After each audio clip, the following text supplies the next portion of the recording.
Hello, good morning, my dear second PUC students. Welcome to session 7, chapter 13, Organisms and Population. Let me brief you what I did in my previous class. I started with interactions, that is population interactions, and we studied interspecific interaction, among which we started with mutualism, the first one, and we studied 5 examples in that. And at the end of the previous session, I explained what is sexual deceit. Today's session will start with the second interspecific interaction called predation.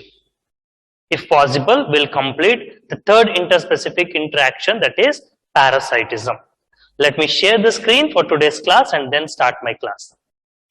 Well, dear students, starting up with the second interspecific interaction called as predation. Okay, here the table is slightly shuffled, don't get panic. The second one we are going to study is predation. I have planned it in such a way that it will be easy for you to understand each interaction. So predation, if you see, species A, predator, is getting benefited. Plus means benefited, and prey, note the spelling, students, it is not P-R-A-Y, prey, not this prey, it is P-R-E-Y. ಕನ್ನಡದಲ್ಲಿ ಬಲಿಪಶು ಅಂತ ಹೇಳ್ಬೋದು. Predator and prey. Predator is the organism which attacks the other animal and eat, or attacks the other organism and eat, whereas prey means the animal which is getting, or the organism which is getting affected or eaten up. Okay, so predation. So now if you see the next one also, parasitism, we may complete this one also today, parasitism, because they are not vast as mutualism. In parasitism also, parasite is getting benefited, you can see plus mark here. So what is parasite? The organism which depends on the other organism for food and shelter, and host is getting affected here, harmed. So host is the one which keeps this, not purposefully, but which has these parasites in its body. Okay. Now we'll get into the interaction called predation. A definition is very, very important. Predation definition is a interspecific interaction in which one animal called predator kills and consumes the other weaker animal called as prey. You have to go with this definition only for your examination. Okay. We'll get into the example. Even once you go through the example, it will be very easy for you. In your school days, you might have been telling that tiger hunts on deer. Huli jinkeyanna bete adutte. Bete word you should remove. Hunt word is wrong now. Tiger killing a deer or tiger predating a deer is a better sentence. Snake predating on frog.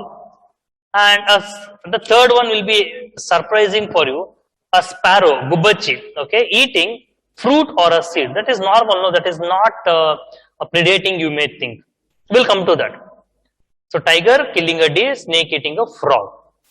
So predation, predators means what? The organisms which attack the other animal. See, tiger will not predate on all the wild animals present in the forest. Huli banbutu kaadaliro ella praninu attack ಮಾಡಿ ತಿನ್ನೋದಿಲ್ಲ. Predators, okay, even shark, if you take shark, is also a predator. They will not eat all the organisms found in the sea water. Predators will only attack and eat only specified food. ಅವುಗಳಿಗೆ ಅಂತ ಒಂದು specified animals ಇರ್ತದೆ, ಅದನ್ನ ಮಾತ್ರ ಅದು attack ಮಾಡಿ ತಿನ್ನುತ್ತೆ. That's why we call them as predators. Got it? So if you go to zoo, most probably most of you have been to Mysore Zoo. If you go there, for tiger and other animals, they will write what are the food they are going to consume. Apart from that, if you give your own choice of food, they will not eat it. Okay, so predators means you have to be very, very specific. They will not hunt all the animals. So that's why humans will call, he's a very good hunter. What he does, he goes and hunts whatever animal he wants. So they're not hunters, they are predators. We'll see the examples. So in the first image, you can see tiger attacking a deer. This is a common scene for you. And the second one you can see, a snake eating a frog, mostly I've seen. The third one actually I wanted to concentrate, bird eating a fruit or a seed. You may think a bird is not doing any harm to the plant. No. See, the fruits and seeds are modes of reproduction in case of plants. Understood? So, if they produce fruit and seed and the seed should fall and the seed should germinate, that is the mode of reproduction in plants. If a bird or a squirrel leaf comes and eats of the seeds, means there will be no reproduction in case of plants. Understood? So, even this is also a type of predation because birds will not eat all the fruits. They will be having their specified food, that is called as predation. So, predation is a nature's way of transferring the energy fixed by plants to higher trophic levels. How? For example, see this image. This grass is eaten up by this deer. So, through the photosynthesis in the plants will prepare their own food. Okay, that solar energy is converted into chemical energy and it is eaten up by deer now. And tiger will eat up deer and the energy from sunlight is entering into plants to deer and from deer to tiger. And once tiger dies, it will go back to decomposers. So the energy is transferred. So through this predation process, nature's way of transferring the energy fixed by plants to the higher trophic level occurs.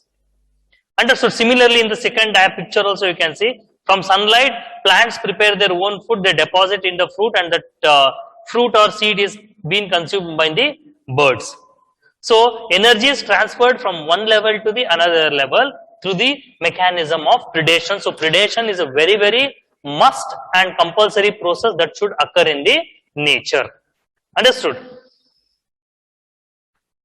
This is also very important 3 marks question now. What are the different roles played by the predators in the ecosystem? Predator ecosystem ಅಲ್ಲಿ ಇದ್ಕೊಂಡು ಎಂತ ಉಪಯೋಗವಾದ ಕೆಲಸಗಳನ್ನ ಮಾಡ್ತಾ ಇದೆ ಅಂತ ಹೇಳ್ಬಿಟ್ಟು, predators acts as conduits for energy transfer for higher energy level. As I said, see in this previous case, if you see, deer eating on specific plant is also predation. If deer goes on eats of all those particular plant, that is predation. That particular plant population will get extinct. Understood? So these predators act as conduits for energy level. ಒಂದು level ಇಂದ ಇನ್ನೊಂದು ಲೆವೆಲ್ಗೆ ಎನರ್ಜಿನ transfer ಮಾಡ್ತದೆ. Predator keeps the prey population under check. Here first case you can see, prey is nothing but deer. Prey ಅಂತ ಹೇಳಿದ್ರೆ first example it is nothing but deer.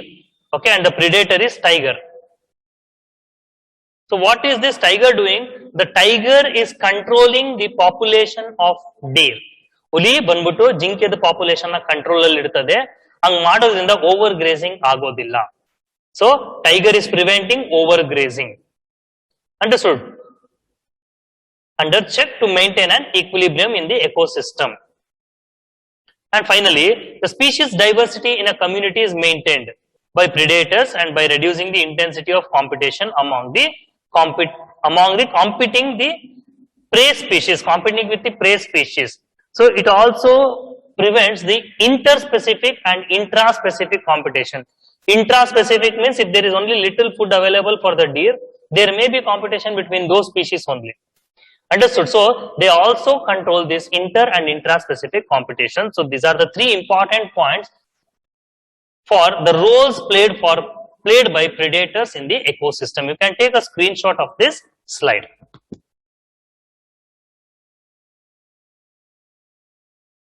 Now, give reason. 2 marks question. Predators are prudent. Give reason. Why?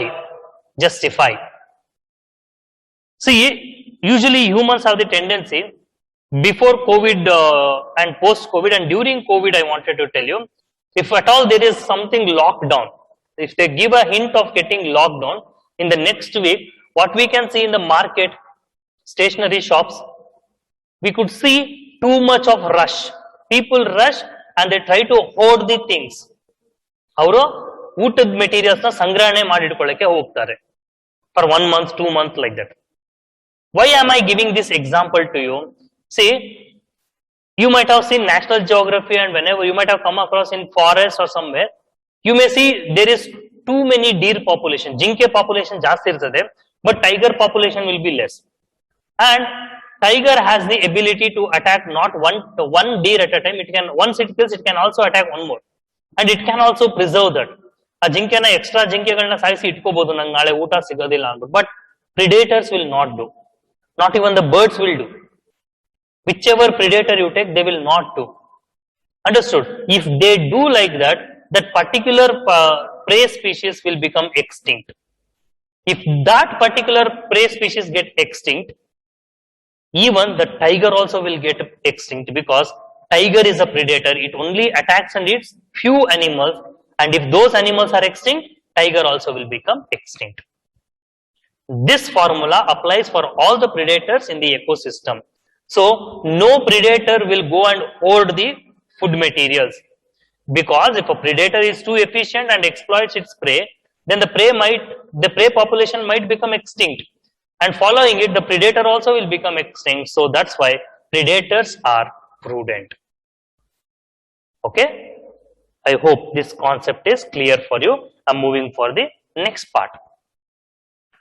To reduce, this is very important. It is important even from the examination point of view. 1 marks questions now. To reduce the impact of predation in the tappuskolodike. Okay, one simple example I will give. It's not here.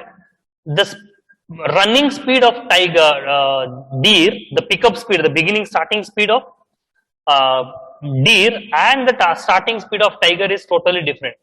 Deer runs faster compared to the tiger, the pickup speed. That's why you might have seen tiger and lion, they try to come as close as possible near to the prey, and then they attack, right?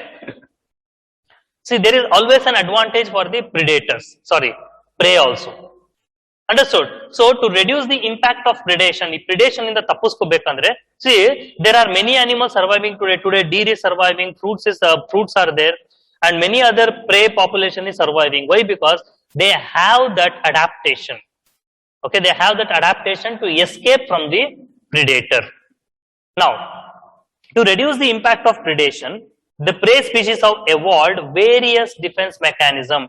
During the course of evolution, this prey population kuda ಸ್ವಲ್ಪ adaptations na ಮಾಡ್ಕೊಂಡಿದೆ, so that ಅವುಗಳು predators ಇಂದ escape ಆಗ್ಲಿಕ್ಕೆ. We'll see the examples what is mentioned in the textbook. The first one, some insects and frogs camouflage. You may see an Indian army person hiding in the snow. We may not come across. ಅವರು ಒಂದು ice ಇರೋ region ಅಲ್ಲಿ ಔತ್ಕೊಂಡಿದ್ರೆ ನಮ್ಗೆ ಗೊತ್ತೇ ಆಗಲ್ಲ. And even between the bushes, ಪೊದೆಗಳಲ್ಲಿ Indian soldiers ಎಲ್ಲ ಅವಸ್ಕೊಂಡು ನಮ್ಮ ದೇಶನ ಕಾಯ್ಕೊಂಡಿರ್ಬೇಕಾದ್ರೆ ನಮ್ಗೆ ಗೊತ್ತೇ ಆಗಲ್ಲ ಆ ಸೋಲ್ಜರ್ ಅಲ್ಲಿ ಇದ್ದಾರೆ ಅಂತ ಹೇಳ್ಬಿಟ್ಟು. That is what we call as camouflage. ನಿಮ್ಮ ಕಣ್ಣಿಗೆ ಮೋಸ ಮಾಡುವಂತ ವಿಷನ್ ಅದು. ಓಕೆನಾ? ಸೊ ಇನ್ಸೆಕ್ಟ್ಸ್ ಮತ್ತೆ frogs they camouflage. This camouflage is also called as, in other terms, cryptic coloration, to avoid their detection by predators. So predators ಕಣ್ಣಿಗೆ ಕಾಣಿಸ್ಕೊಳ್ಳದೇನಂಗೆ ಔಸ್ಕೊಳ್ಳೋದು. I have given some examples. See this leaf insect. If you see only this part, ಈ ಎಲೆ ಮೇಲೆ ಕೂತಿದೆ, you just see this part. If we see, we may also think only it is leaf, isn't it? So this is a camouflage example for camouflage. And see here, I don't know, you may be seeing in mobile. If you are seeing in mobile means it will be difficult for you to identify. If you are seeing in laptop, it is easy. But if you concentrate and see properly, on this stone surface you can see a frog. I am putting the outline for the frog. ಕಾಣಿಸ್ತಾ ಇದೆಯಾ? Now, okay, you can see the eye here. Eye is here and tympanum is here. So when you are moving around on the rock and all, you may not come to realize that there is a frog sitting over there. So it is matching the background. This is what we call it as camouflage. Hope you are confident with what is camouflage. Now I will move to the next slide. Take a screenshot of this. See, here are some images or photos I collected to show you how exactly this camouflage, okay, looks. You can see here a viper. Here a viper, I am circling it off. a viper in the fallen and dry leaves. We may not easily make out. And in the right picture, you can see a moth on the bark of a tree. Can you see? I am drawing the outline of this moth. Here you can see two different types of lizards. See here, this lizard, it is just exactly mocking. It is camouflaging the dry leaves. See, here also the same thing. It will be very difficult for us to make out whether it is a leaf or a lizard. Okay, these images are not required for your examination. I just wanted to show you how beautifully these animals can camouflage. And the second example, first example what we studied, insects and frogs camouflage, you take the screenshot. Now the second one is the monarch butterfly is highly distasteful. Highly distasteful means if at all the predator has come across at least once, if they try to eat this butterfly, that will be not tasty and it may be some sort of a chemical smell or something like that. So once if they come across in their life, they will not touch that butterfly again, touch that prey species again. ಆ taste ಒಂಥರ distasteful ಇರ್ತದೆ, ಅದರಿಂದ ಆ ಪ್ರಿಡೇಟರ್ಗಳು ಆ particular ಪ್ರೇನ avoid ಮಾಡ್ತದೆ. Example monarch butterfly. When they are in larval stage, butterflies as you know ಅದು ಕಂಬಳಿ ಹುಳ ತರ ಇರ್ತದೆ, ಆಮೇಲೆ ಮೆಟಾಮಾರ್ಫಸೈಸ್ ಆಗಿ they will get the wings. They will be like a caterpillar and then they metamorphosize and get the wing and start flying, right? So now during the larval stage only they eat a certain chemical, a weed. Okay, they feed on a poisonous weed, poisonous ಗಿಡನ್ನ ತಿನ್ನುತ್ತವೆ. So in ಅದರಿಂದ ಆ taste ಆತರ ಬರ್ತದೆ, ಅದಕ್ಕೆ ಆ taste ಮತ್ತೆ ಆ smell ಆತರ ಬರ್ತದೆ, ಬಿಕಾಸ್ ಲಾರ್ವಲ್ ಸ್ಟೇಜ್ ಅಲ್ಲಿ ಅದು ಬಂದ್ಬಿಟ್ಟು ಆ ಪಾಯ್ಸನಸ್ ವೀಡ್ ನ feed ಮಾಡಿರುತ್ತೆ. See, these are the larvae of those monarch butterfly. It's beautiful, isn't it? So it is feeding on the, you can see it is feeding on the weed. ಆ ಎಲೆಗಳನ್ನ ತಿನ್ನೋದ್ರಿಂದ ಆ ಡಿಸ್ಟೇಸ್ಟ್ಫುಲ್ adults ಗೆ ಬರ್ತದೆ. See, this is the life cycle of monarch butterfly. This is the adult butterfly. Okay, this is the adult butterfly. So this screen, you can take a screenshot. See, one more image I collected. Here you can see larva as well as the adult. Okay, the larva is feeding on that poisonous weed. Image is not required for an examination. Third example, first was insects and frogs, camouflage. Second one was monarch butterfly, and third one is some preys are poisonous. Understood? ಈ ಒಂದು animal ಇನ್ನೊಂದು animal attack ಮಾಡಕ್ ಹೋಗ್ಬೇಕು ಅಂದ್ರೆ ಆ ಸಣ್ಣ animal ಇಲ್ಲ ದೊಡ್ಡ ಅನಿಮಲ್ ಅದು ಸಿಕ್ಕಾಪಟ್ಟೆ ಪಾಯ್ಸನ್ ಇರ್ತದೆ. For example, if eagle wants to eat an cobra, ಹದ್ದು ಬಂದ್ಬಿಟ್ಟು ನಾಗರವನ್ನ ತಿನ್ಬೇಕು ಅಂತ ಹೇಳಿದ್ರೆ ಈಸಿಯಾಗಿ ಬಂದು ತಿನ್ನಕ್ ಆಗಲ್ಲ. It should attack very much carefully, or else if the snake stings it, ಆ ಹಾವು ಹದ್ದುನ ಕಚ್ಚಿದ್ರೆ ಸತ್ತೋಗುತ್ತೆ.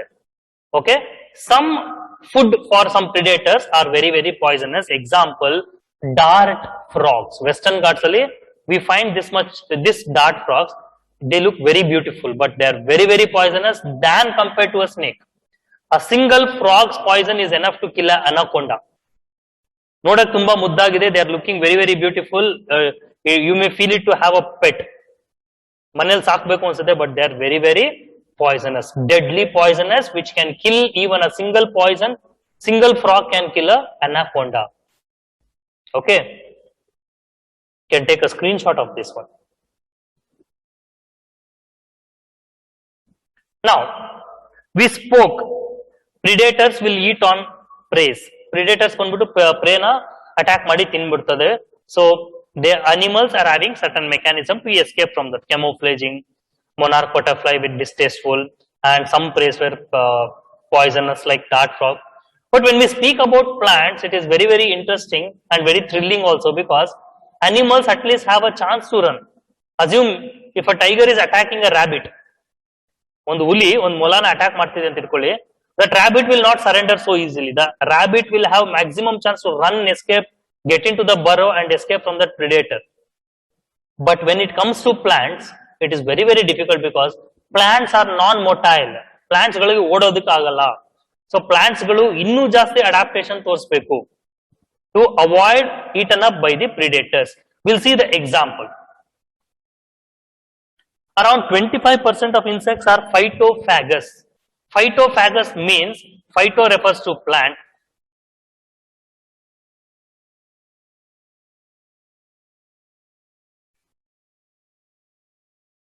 to eat. Phyto means plant, phagous means nungodu, tinnodu. Last year you might have studied bacteriophage, right? Like that. Phage means to eat. So 25% of the insects are phytophagous and feed on the sap and other plant parts. See, during this pandemic, we also came across like attack of the grasshoppers, right? Locust, attack of locust. If these insects, if you see any commercial ad for the pesticides for the farmers, and all the photos you can see on the pest are almost the insects. Insects, if they come, they are the deadliest predators on the crops. They go, they eat off all the leaves. If leaves are eaten, there is no photosynthesis, and finally there is no harvest of food by the plants, and finally there is no food for us also. Insects are the deadliest predators. 25% of insects are phytophagous and they eat on plant sap and plant parts. Some of the morphological and chemical defensive mechanism developed by plants are herbivores. Herbivores means the one which goes and eats the plants. Okay. So now, thorns in bougainvillea and spines in acacia and also cactus. Cactus we have already seen. I'll show you the photo again. See, bougainvillea plant. This is the ornamental plant. Even you can find it in near a house. In our college also it is there, different colored. You can see thorns in bougainvillea. I'll circle of the thorn. Now you should be very much clear. Thorn is totally different from that of a spine. So this is acacia and this is spine.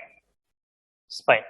ಈ ಮುಳ್ಳು ಗಿಡಗಳನ್ನ ಕತ್ತರಿಸ್ಬಿಟ್ಟು ಹಳ್ಳಿಗಳ ಕಡೆ they try to protect some good plants. Okay, so thorns in bougainvillea, spines in acacia, and also spines in cactus. This is a mechanism what we studied in xerophytes. When we were studying xerophytes, we were speaking only the leaves are modified into spines to prevent transpiration. But we are studying on the other concept now. The spines are also protecting them from eaten up by the predator. See, this is different types of cactus. All of them are spines. So, while speaking about adaptation, we spoke the leaves are modified spines. But here, these modified leaves into spines are protecting the plant eaten up by the predators. Now, certain chemicals are produced by plants that make the herbivore sick. ಈ plants ನ ಈ predator ಬಂದು ತಿಂತು ಅಂತ ಹೇಳಿದ್ರೆ ಅದಕ್ಕೆ ಕಾಯಿಲೆ ಬಂದ್ಬಿಡ್ತದೆ. ಕಾಯಿಲೆ means they will get some disease type and finally it also lead to death. Okay, so that's why what happens, the predators try to avoid these plants. For example, they have given, see here, ಇದನ್ನ ಈ plant ಗಳನ್ನ insect ತಿಂತು ಅಂದ್ರೆ ಅದು insects will become sick.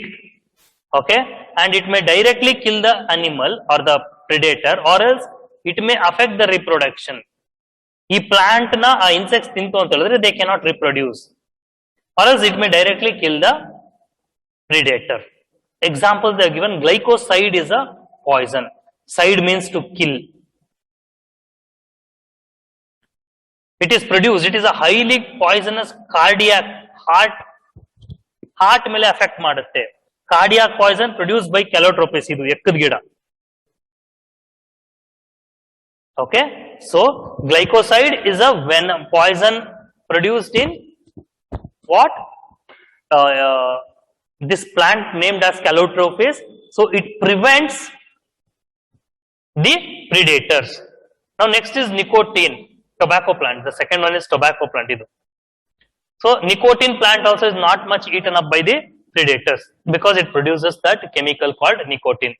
See, this is strychnine tree, quinine and ophium. Photos are not required for your examination. Just I wanted to see at least once in your lifetime. So these are the plants which are producing that respective chemicals what I have mentioned there. So this prevents the predator to come and eat this particular plant. Now, speaking about the third interaction, parasitism. Okay, I believe you have taken the screenshot of this particular slide. So here we end up with predation, the second type of interspecific interaction. Now we are going to the third type of interaction wherein species A, that is parasite, is plus and host is minus. So one species is benefited, the other one is harmed. So it is a type of interspecific interaction in which one of the species called parasite depends on the other species host for food. Okay, this is important definition. Go with the same definition in examination also. As I said, the parasites are benefited here. The parasites are benefited while the host is harmed. This is very, very important. Not only harm, it may also be killed. We'll see what are the examples, then we'll get a clear idea. Parasites and host tend to co-evolve and the parasite is host specific. See, this second three lines are very, very important for you. Why? Because whenever there is a parasite, you take mosquito only. Mosquito will not go and suck the blood of all the animals. It cannot. Understood? Whenever we speak about parasite, keep one thing in mind, that parasite is host specific. A parasite ಬಂದ್ಬಿಟ್ಟು ಒಂದು particular ಒಂದು ಎರಡು host ಗಳಲ್ಲಿ ಮಾತ್ರ survive ಆಗಕ್ಕಾಗುತ್ತೆ, ಎಲ್ಲಾ host ಅಲ್ಲೂ survive ಆಗೋದಿಕ್ ಆಗಲ್ಲ. For example, if there is a parasite on a dog ticks only you can take. A dog meliro tick irtadalla adanne tagolli, that cannot come and survive on humans. Understood? So one is host specific, the second one is organ specific. See, we are also having human head lice, tale mele ಏನು ಇರ್ತದೆ, that cannot come and survive in our digestive system. Liver fluke in our body, that cannot come and stick onto our skin here. So parasites are host specific. The second one is they are organ specific. Understood? Now keep one thing in mind. Today, if human head lice is surviving, it is surviving, right? Means they have evolved along with the humans. Humans have evolved so many millions of years ago, right? Ishtu millions years alli human evolution agide. But today human is surviving.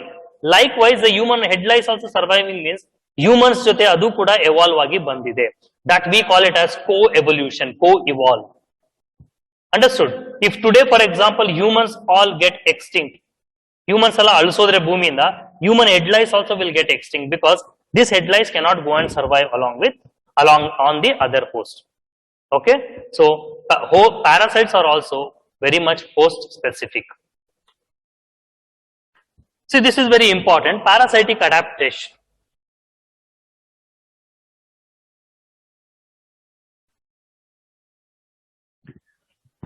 If at all it is a parasite, it should have some adaptation. Not all the animals are called as parasite. You cannot call an ant as a parasite. You cannot call a spider as a parasite. You cannot call a honeybee as a parasite. Parasites should have certain adaptation, which the normal animals will not be having, or the normal organisms will not be having. Loss of unnecessary sense organs. I will show you the image. Okay, hooks and adhesive organs and suckers will be present. These characters are not seen in normal organisms. Loss of digestive system, reproductive capacity will be very high. They lay too many number of eggs. See, two examples is getting in front of you. Now you match those points. Loss of unnecessary sense organ. See, one is an endoparasite which is found inside the body. See, here some hooks are there, that's it. There is no legs, appendages, antenna, nothing. See, this is an ectoparasite, leech. No leg, no antenna, nothing. Hooks and adhesive organs. Here hooks are there, suckers are there. Here also hooks are there. Loss of digestive system, like if you see flatworms. Okay, even this is a flatworm, the first one.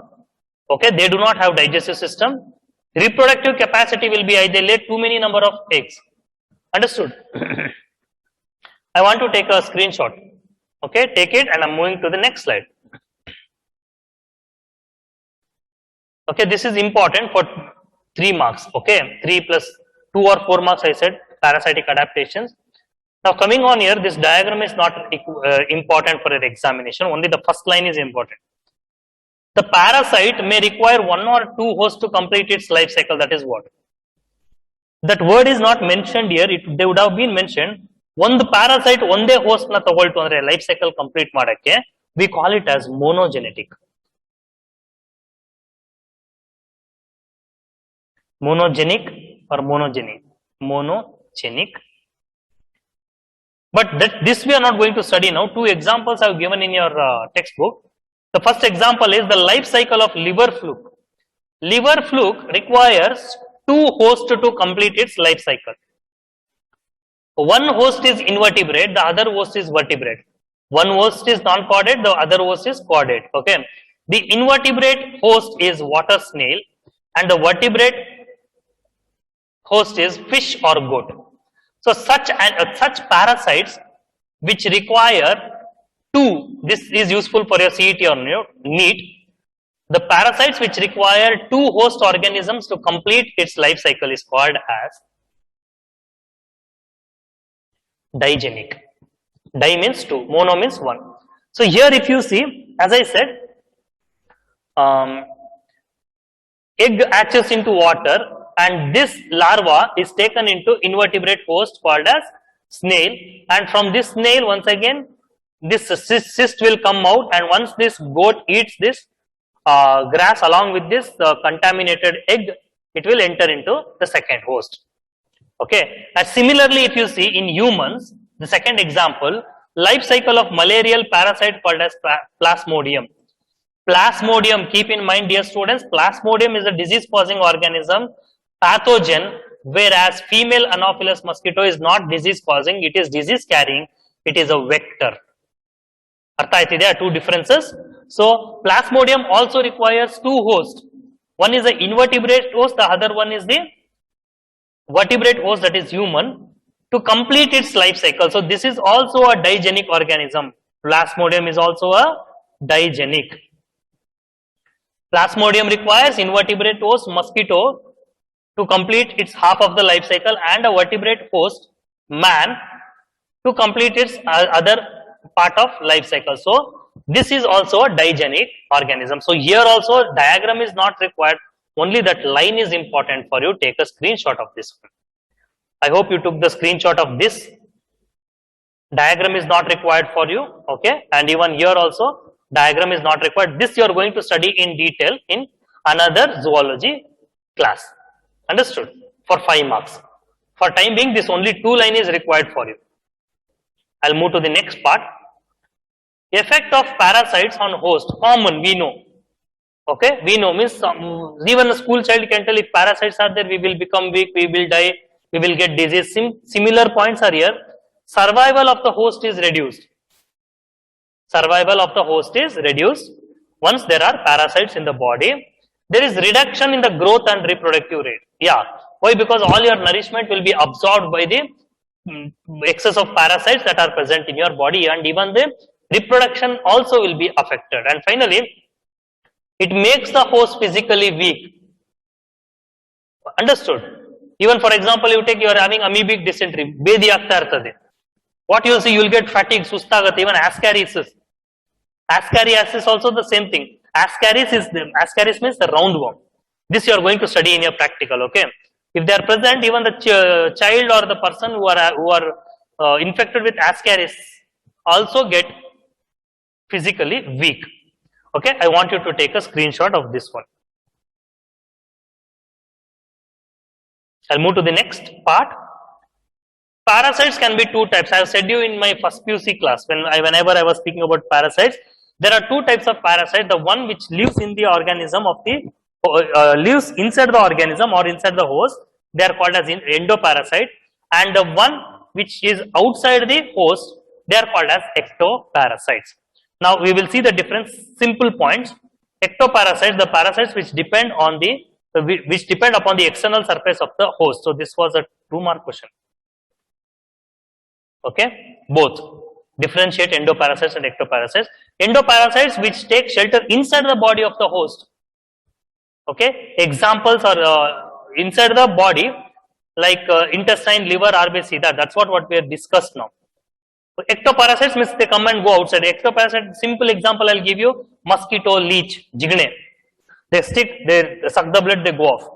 But there are some examples. You can see a tapeworm, liver fluke, and plasmodium. Tapeworm, it is found in intestine. That also they may ask where it is. See, that's what I said. Tapeworm, once it enters the body, they can infect only that particular organs, not all the organs of the body. Liver fluke will come and attack the liver, not all the parts of the body. Likewise, plasmodium can affect RBC and liver, not brain or some other thing. Similarly, this side you see ectoparasite, head lice, Heno, ticks on dogs, and Cuscuta on hedge plants. I'll show you the image of these parasites, ectoparasites and endoparasites. This is not, the diagrams are not there for your examination. Just photo I want you to see. Please take a screenshot of this one. Very, very important from the examination point of view. See, this is human head lice. First one, human head lice.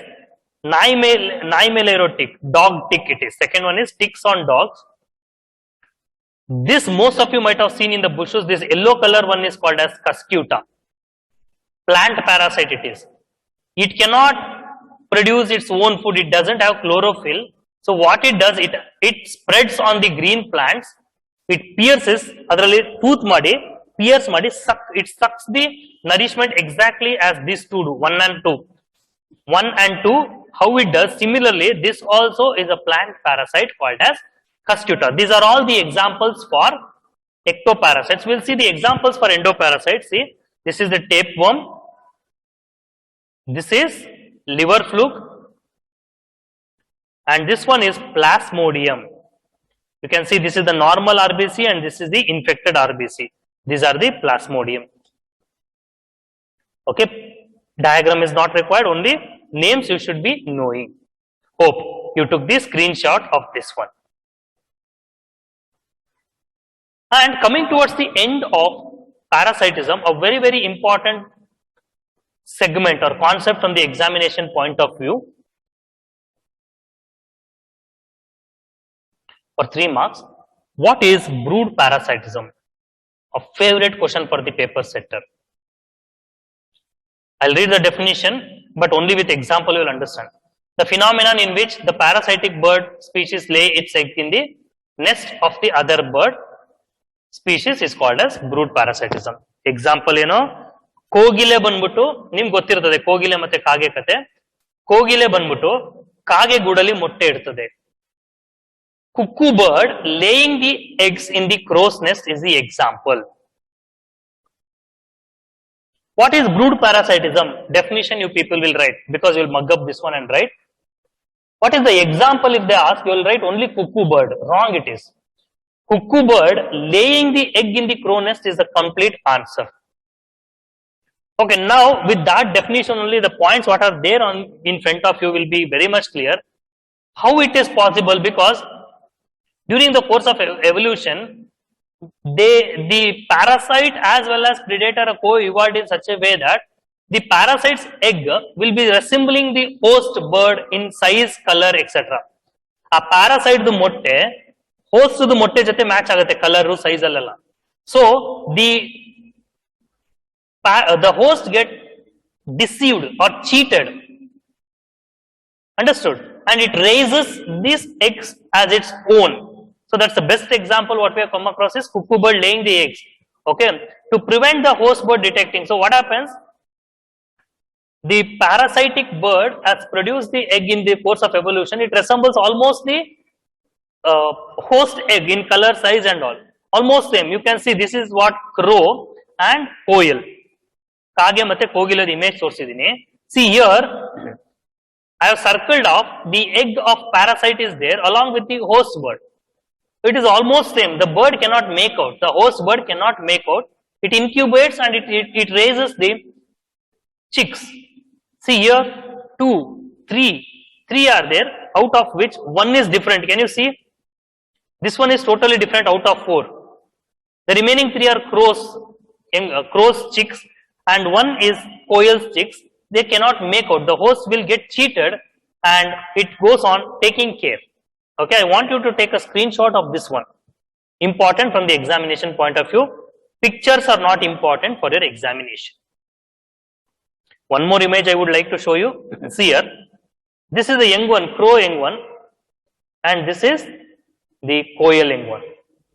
And this is the mother crow. It is feeding the koel, and this is a crow. So until the next stage, the crow is cheated. This mechanism is called as brood parasitism.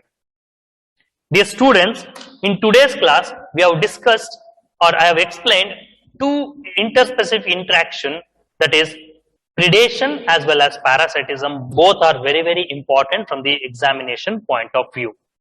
Though it seems very, very easy for you, but when it comes to writing on the paper, it becomes difficult, because during pandemic, before pandemic only, students were finding difficult to write the sentences in the examination, because it seems easy. You feel that it is easy, I will write, but during examination you will fail to write.